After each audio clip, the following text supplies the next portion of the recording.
Ce qu'il y a de bien, c'est qu'on pourrait en mettre une autre encore dedans. Voilà, ça c'est bien, ça comme ça. Oui, les arrières tous. Là, plus d'accident possible.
Ça fait maintenant plus de 30 ans que cette fameuse rencontre avec une œuvre d'Alexandre Calder t'a révélé que tu devais travailler les équilibres. Tu as pris cette voie, t'es devenu sculpteur, tu as choisi d'exprimer les richesses de la création à travers un matériau tout simple, aérien, facile à trouver, le fer. Quel est aujourd'hui ton regard sur ton parcours et sur l'œuvre que tu as pu réaliser ? Quand j'ai vu pour la première fois une œuvre de Calder, avec ces merveilleux mouvements suspendus, j'ai été interloqué. Et je suis resté là, devant cette œuvre, et je me suis dit, mais ça c'est mon travail. Et seulement, ce qui m'intéresse, ce ne sont pas des choses suspendues, ce sont les choses qui sont en équilibre sur une pointe, comme nous sur nos pieds. Et immédiatement, comme ça, je me suis dit,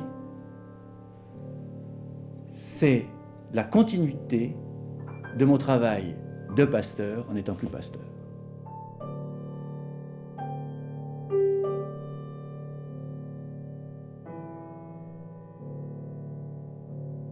C'est le mouvement qui m'a séduit chez Calder, et ce mouvement qui est provoqué par le vent qui souffle, par une main qui se pose sur la pièce, par une branche qui vient toucher l'œuvre, et là, la chose se met en mouvement.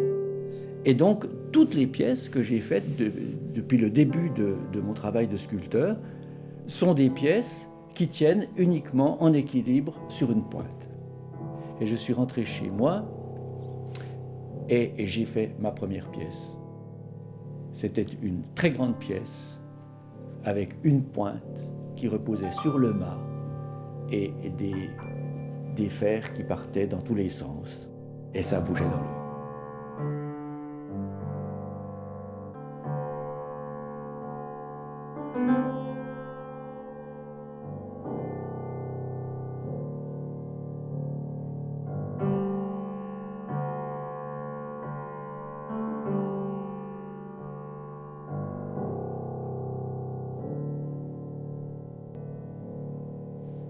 Dans la recherche de tes équilibres, tu as fait de plus en plus des équilibres sophistiqués, compliqués, complexes. Oui, c'est un grand mot, compliqué, complexe. C'est-à-dire, c'est la facilité même. Ce sont des équilibres, ils posent juste sur une pointe. Alors, on ne peut pas faire plus simple. Simplement, il faut les sentir avant de commencer sa pièce. Or, j'ai cette chance, peut-être un peu comme les pianistes qui improvisent, j'ai cette chance d'avoir, quand je pense à une pièce, la pièce en équilibre entièrement dans ma tête.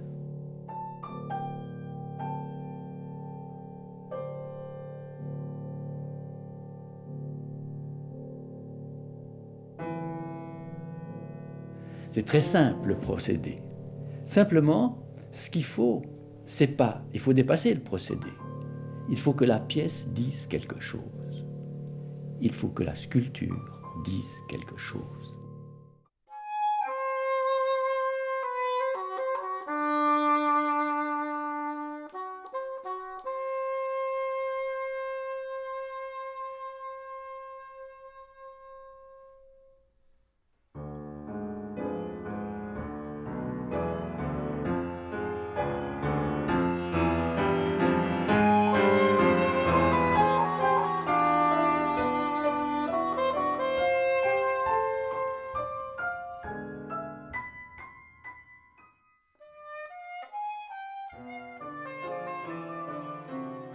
De l'idée d'employer une ou plusieurs bougies pour créer un mouvement sont nés ce que tu appelais les attrape-feu. Entre 1979 et 1996, tu as créé une collection d'environ 40 modèles différents de ces petites sculptures que tu n'as jamais voulu appeler les chandeliers. Les attrape-feu sont des pièces qui tiennent une ou plusieurs bougies et qui, par la fonte des bougies, se mettent en mouvement. En soi, ils comportent les éléments essentiels à mes sculptures, c'est-à-dire l'équilibre, et quand la bougie fond, par le fait de la perte de poids, l'attrape-feu se transforme. Et c'est ce qu'on retrouve dans mes sculptures, avec le vent qui transforme, si on les met dehors, qui transforme complètement la sculpture que j'ai composée. Et ça m'a permis tout de suite d'en vendre suffisamment pour pouvoir, en tout cas, envisager de vivre quelques mois pour faire des choses tout à fait différentes et nouvelles.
Quand nous nous sommes rencontrés dans ton atelier à Beauvais, tu avais déjà réalisé plusieurs sculptures qui étaient inspirées par le cirque. Et ce passage par la figuration était très important pour toi. Oui, parce que en fait, j'ai toujours pensé que l'attrape-feu était intéressant pour ses mouvements, pour aussi cette perte de poids qui permettait le véritable mouvement que j'aime et les équilibres. Mais il fallait que j'aille plus loin. C'est-à-dire qu'il fallait que je fasse de tous ces attrape-feux et de toutes les expériences que j'avais des sculptures qui mettaient l'homme dans la sculpture. Cet homme qui vit aussi, lui, en équilibre sur ses deux pieds, mais plus encore, qui peut faire dans le cirque des numéros absolument extraordinaires d'équilibre. Et c'est ça qui m'a beaucoup motivé. Et chaque fois que je vois un cirque, en voyant ces gens qui peuvent faire des sauts périlleux, se rattraper à une corde et tout ça, j'avais envie de mettre ça dans mon travail et de faire un véritable cirque où l'équilibre est vraiment merveilleux puisque c'est un équilibre humain.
Ton travail a évolué de plus en plus vers l'abstraction et il me semble que tu as fait l'expérience que les formes, les équilibres, les mouvements de tes sculptures évoquent finalement la même chose sans les têtes, sans les mains, sans les pieds. Oui, c'est vrai qu'il m'a fallu passer par des formes humaines parce que c'est là que je sens le mieux l'équilibre, c'est en moi et dans toutes les personnes qu'on rencontre, mais qu'il fallait que j'aille à l'équilibre en lui-même qui peut se passer totalement de la forme humaine.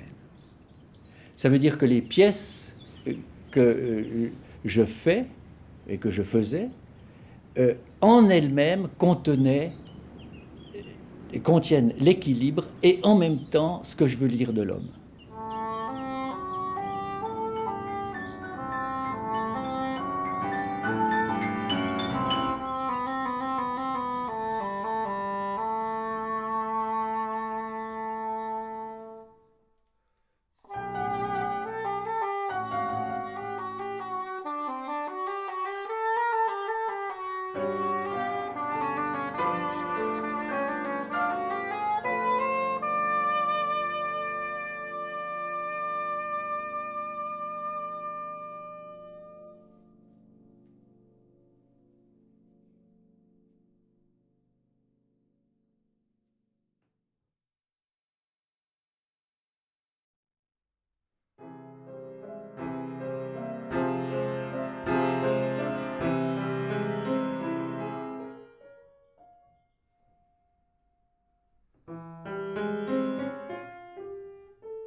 En abandonnant le travail avec du figuratif, je pouvais aller plus loin dans la recherche des équilibres. C'est-à-dire que les pièces qui vont pour l'extérieur sont des pièces extrêmement simples, avec des tubes qui sont les uns sur les autres sur une petite pointe et qui tiennent les plus grands vents. Et si on y mettait des personnages, les équilibres sont plus difficiles à trouver, d'une part, et ne disent rien de plus. Et ces tubes, les uns sur les autres, suffisent pour montrer qu'en fait, quand il y a du vent, ça tourne, ça bascule, mais ça tient.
Tu me dis souvent qu'il n'y a rien de spécifique qui t'inspire pour ta création, mais j'ai l'impression que ton atelier ici, la maison, le platane sous lequel tu médites, la forêt en face, nos marches à travers le monde, forment le terrain sur lequel naissent tes idées.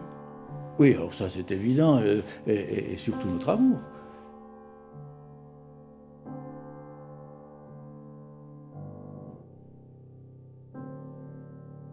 En fait, les idées, elles viennent pas pour une sculpture, elles viennent, c'est des idées de montage qui me viennent à l'esprit, de cercles ou de tiges ou de choses comme celle-là. Et c'est grâce à ce montage que j'ai dans la tête que je peux mettre des cercles en équilibre ou des tiges en équilibre ou des cercles et des tiges ou tout ça.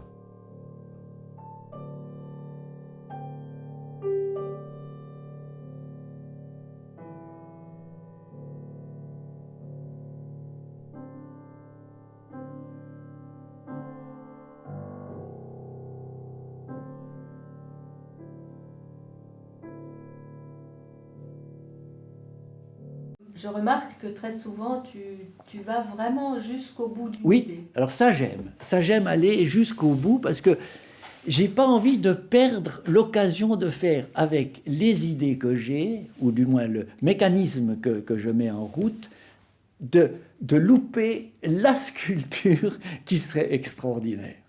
Parce que c'est sûr que quand on en fait une qu'on pense superbe et qu'on aime, on peut toujours imaginer une qui soit encore meilleure. C'est une qui révèle totalement l'idée que je voulais donner. Alors, bon, celles qui sont là révèlent réellement l'idée que je veux donner. Mais peut-être qu'il y a encore quelque chose qui pourrait dépasser cette idée. et qui me remplirait de bonheur. Et c'est déjà arrivé de temps en temps, j'ai cru que c'était terminé, et que tout à coup, j'ai ce surplus, c'est un grand cadeau, qui me fait faire une sculpture à laquelle je ne m'attendais pas, mais qui est vraiment celle que j'attendais.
Les derniers temps, tu as aussi découvert en fait des équilibres qui ne sont pas posés en l'air, Oui. mais qui sont posés par terre.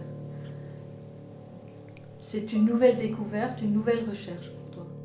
Oui, parce que ça m'intéresse aussi de découvrir ces pièces qui tournent, qui roulent par terre et qui donnent aussi un sens d'équilibre, étant donné que si on pousse quelque chose qui revient et qui se balance et qui en entraîne une autre qui balance aussi et une troisième qui balance encore, ça donne un mouvement qui finalement est aussi fort que celui de l'équilibre. Mais ce sont quand même des pièces qui sont équilibrées, celles-là. Elles ne sont pas en équilibre pur, mais elles sont équilibrées.